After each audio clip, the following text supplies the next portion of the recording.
Recording by Dan Grzinski. An Adventure in the Fourth Dimension by Farnsworth Wright. The thought of meteors terrifies me. They have a disagreeable habit of coming down and killing people at the most inopportune times. That is why I was so startled when I saw a large object hurtling toward me out of the sky as I was walking along the lakefront recently in my city of Chicago. I shivered. Was this the end? I began to say my prayers. To my astonishment, the onrushing missile struck the grass beside me without the slightest jar. I gasped. Thousands of singular objects began to detach themselves. They bounded from the mass and suddenly increased in size from 1 inch to 3 feet in diameter. They were entirely round and covered with teeth. On each tooth were 10 ears constantly in motion. Each ear carried a quizzical eye. The dwarfish creatures rolled rapidly on the ground, the ears serving as legs, hands, tentacles, and whatnot, propelling them with incredible speed. Sometimes they stood on only 4 or 5 of their ears, then suddenly pressed hard against the ground with 1,000 ears at once, thus bounding high into the air. They lit without jar, for the ears acted as shock absorbers and broke their fall. Surely these are explorers from Mars or Venus, I thought, as the funny bounding creatures filled the air. "You are wrong. They're Jupiterians," said a voice beside me. I recognized the voice. It was Professor Nutt. You probably know him. "Ahem," he said. "Ahem, ahem." And once more he repeated, "Ahem." "Interesting, if true," I remarked. "And what might Jupiterians be?"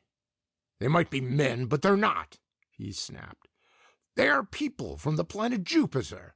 Out of your ignorance, you thought they might be Martians or Venusians. But you are wrong, for Mars and Venus have people of 3 dimensions like ourselves. Jupiterians are entirely different. There are 600,000 of them in this Jupiterian airship." I was so overjoyed at finding someone who could tell me about them that I didn't think to ask him how he knew all these startling facts. "Where is the airship you speak of?" I asked. "There it is," he answered, rather grandiloquently, and pointed to an empty spot on the grass. I looked carefully and made out a vast transparent globe, apparently of glass, which was rapidly becoming visible because of the Chicago dust that was settling upon it. I approached and touched it with my hand. It gave forth a metallic ring. "Aha!" laughed the professor. "You thought it was glass, but it is made of Jupiterian steel. Look out!" I sprang back at his warning, and the last 100,000 leapt out of the globe, passing right through the transparent metal of which it was composed. "Nom de mademoiselle!" I exclaimed in astonishment. This was a swear word I had learned in France when I was in the army. "Nom de mademoiselle," I repeated, for I liked to show off my knowledge of the language. "How can they pass through the glass without breaking it?" "Through the Jupiterian steel, you mean," said Professor Nutt severely. "I told you before that it is not glass. Jupiterian steel has 4 dimensions, and they pass through the 4th dimension. That is why you can't see the metal, for your eyes are only 3-dimensional. "Are the Jupiterian people 4-dimensional?" I asked, awed. "Certainly," said Nutt, rather irritably. "Then how is it that I can see them?" I exclaimed triumphantly. "You see only 3 of their 4 dimensions," he replied. "The other one is inside." I turned to look at the Jupiterians, who now covered the whole waterfront. One of them sprang lightly 50 feet into the air, extended 100 ears like tentacles, and seized an English sparrow. He crushed the sparrow with some score or more of his teeth, which, as I have said, covered his whole body. In less than a minute the poor bird was chewed to pieces. I looked closer and saw that the Jupiterian had no mouth. "Nom de mademoiselle!" I exclaimed for the 3rd time. "How can it get the bird into its stomach?" "Through the 4th dimension," said Professor Nutt. It was true. The chewed-up pieces of the bird were suddenly tossed into the air, and the Jupiterian sprang lightly after them. In mid-air He turned inside out, caught the pieces of the bird in his stomach, and lit on the grass again, right side up with care. "Did you see that?" I exclaimed in a hushed voice. "Why can't I turn inside out that way?" "Because you are not four-dimensional," replied the professor, a trace of annoyance in his voice.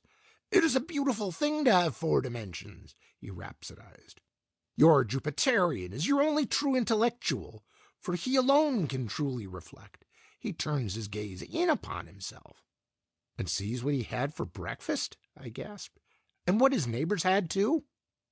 "Your questions are childish," said the professor wearily.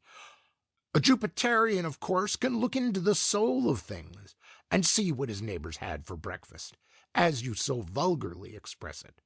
But Jupiterians turn their thoughts to higher things." The creatures now surrounded me, their ears turned inward as if they were supplicating. "What do they want?" I asked the professor. "They want something to drink," he replied. "They are pointing their ears toward their stomachs to show that they are thirsty." "Oh," I said, and pointed toward the lake. "There is the fresh, cool water of the lake if they are thirsty." "Don't be fantastic," said Professor Nutt. "It isn't water they want." He fixed his stern, pitiless gaze on my hip pocket. I turned pale, for it was my last pint. But I had to submit. If you have ever had Professor Nutt's cold, accusing eyes on you, you will know just how I felt. I drew the flask from my pocket and handed it to the chief Jupiterian, who waggled his ears in joy. Immediately there was pandemonium, if you know what I mean. 10,000 times 10,000 ears seized the cork and pulled it out with a resounding pop.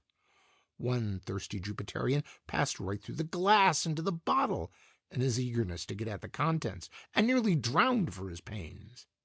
"You see how useful it is to be four-dimensional," remarked the professor. "You could get into any cellar in the world by merely passing through the walls, and into any beer keg in the same way." "But," I argued, "how did this insect get through the glass into the whiskey bottle? Glass has only 3 dimensions, like everything else in this world." "Don't call him an insect," Nudd sharply reprimanded me. "He is a Jupiterian, and as such he is infinitely superior to you and me. He passed through the glass because he is four-dimensional, even though the glass isn't. If you had 4 dimensions, you could untie any knot by merely passing it through itself. You could turn inside out, or pass through yourself, until your right hand became your left hand, and change into your own image as you see it through the looking-glass." "Nom de mademoiselle!" I exclaimed for the 4th time. A distant noise of barking was borne to my ears by the breeze. All the dogs in the city seemed to have gone wild. "They are disturbed by the talking of the Jupiterians," explained the professor. "It is too high-pitched for the clodhopper human ears to hear, unless they have an unusual range, but the dogs can hear it plainly." I listened, and finally made out a very shrill humming, higher than any sound I had ever heard before in my life, and infinitely sweet and piercing. "Ah, I am hearing 4-dimensional sounds," I thought aloud. "Wrong as usual," exacerbated the professor with much heat. "Sound has no dimensions. It proceeds in waves, and bends back upon itself until it meets itself at an infinite distance from the starting point. There are 3 reasons why you can't hear the music of the spheres. First, because it is bent away from the earth by the force of gravity as it passes the sun. Second, because your ears are not attuned to so shrill a sound. And third, because there is no music of the spheres. The first 2 reasons are really unnecessary, in the light of the third. But a scientific mind such as mine is not content with 1 reason when 3 can be adduced just as easily." "Shades of Sir Oliver Lodge!" I ejaculated. "Sir Oliver is alive," the professor corrected me. "A man does not become a shade until after his death. Then he becomes a 4-dimensional creature like the Jupiterians, only different." "Nom de mademoiselle!" I commented. "Say something sensible," he reprimanded me. "For the love of Einstein, how do you know all these things about the Jupiterians?" I asked, a sudden suspicion flashing across what I am pleased to call my mind. "Ah, Einstein, yes," exclaimed Nut, greatly pleased. "My mother's father's name was Einstein." "Then you are related to—" "No, I am not related," he interrupted, "but my mother's father is."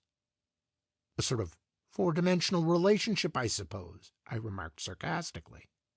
At that moment the air became vibrant with an invisible sound. The Jupiterians came rolling from all directions as if they had suddenly heard the dinner bell. They bounded through the Jupiterian steel of the globe and immediately shrank in size from 3 feet to 1 inch.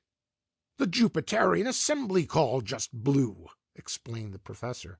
"Notice how the passengers draw into themselves. 600,000 are now packed into that globe. Our elevated railroads miss a great opportunity by not having four-dimensional creatures to deal with." "They pack us in just as tight," I ventured to remark. The globe had begun to shoot into the air when there came from behind me a high-pitched wail of distress, a shriller and higher sound than had ever been heard by human ears, so the professor assured me. The chief Jupiterian had been left behind. He it was who had passed into the whiskey bottle. Not content with getting the lion's share of the contents, he had surrounded the bottle in his pleasant four-dimensional way, and now he could not get rid of it. "Why doesn't he turn inside out again and drop the bottle?" I asked, watching the Jupiterian with interest. "Because your whiskey has paralyzed him," answered the professor. "He is quite helpless." I looked at the globe, which had alighted again. Each Jupiterian suddenly resumed his full size, in a brave attempt to bound to the assistance of his chief. But the creatures could no longer pass through the fourth-dimensional metal of which the globe was composed. So thick a layer of Chicago dust had settled upon it that, to all intents and purposes, it had become three-dimensional. The sudden impact of 600,000 bodies caused it to burst with a roar as of 100 peals of thunder exploding simultaneously. The air was filled with dead and dying Jupiterians. A dark cloud, composed of the flying dust shaken from the Jupiterian globe by the explosion, settled over the landscape. Long streamers of electric fire shot from the fragments of the airship and seemed to curve in upon themselves. Everything ran in curves. The darkness, the cloud, the sounds, the shafts of light, as if bent in by the force of gravity. I put up my hands and fought the cloud that was settling down upon me. I seemed to be covered with falling feathers. When the cloud began to lift, I found myself in my own parlor. The air was full of flying leaves, which I was madly tearing from a book and throwing toward the ceiling. The book was a treatise on the Einstein theory of space, which I had borrowed from a friend that afternoon. I had read nearly a page in it before I fell asleep. Only 12 men in the whole world understand the Einstein theory, it is said. If I had read the book, I should have been the 13th, and that would be unlucky. So it is just as well that it is destroyed. But what excuse am I to give my friend for tearing up his book? End of An Adventure in the Fourth Dimension by Farnsworth Wright.